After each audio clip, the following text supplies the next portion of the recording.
jak najít každý poklad v Minecraftu, to zjistíme v tomto videu a taky zjistíme, kde Minecraftové poklady nehledat.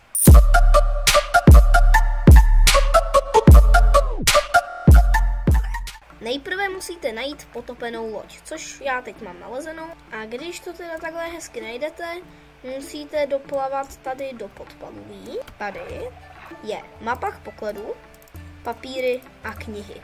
Když se kouknete na mapu, vidíte v jednom z rohů skoro vždycky tečku, což je zrovna tady.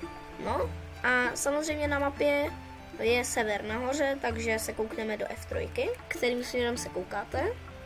Takže teď koukáme na North. Takže tamhle je sever. Teď poplaveme tam tím směrem, dokud se nezačneme pohybovat na mapě.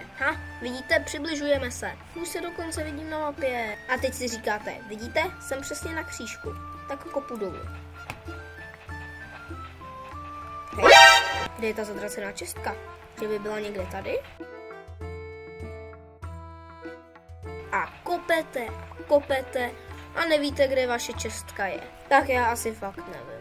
Hej, já jsem Creative Hacker a ukážu vám způsob, jak najít čestku bez hledání složitého. Dívejte se, dáte F3 a kouknete se tady přesně na tato čísla a jděte na křížek, takže teď jsme na křížku a tyhle dvě čísla musí být 9 a 9, takže jdeme, aby to bylo 9 a 9, teď je to 909 a koupeme přímo pod sebe.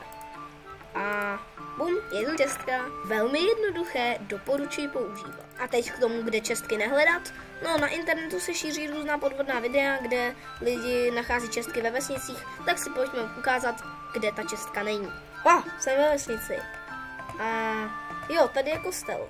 Spousta lidí si mylně myslí z YouTubeových videí, a nejspíš se to šíří na TikToku, ale na TikTok já nekoukám, že když přijdete sem a zakopete tady, tak tady bude čestka. Samozřejmě, že tu žádná není. Sice uvádějí, že na to je velmi malá šance, ale prostě žádná čestka tu není.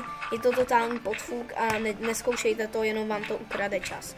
Nic tu není a nikdy nebylo. A spousta lidí si také chybně myslí, že když přijdou do vesničanského domku, vzbudí vesničana, nechají ho usnout, spí vesničané.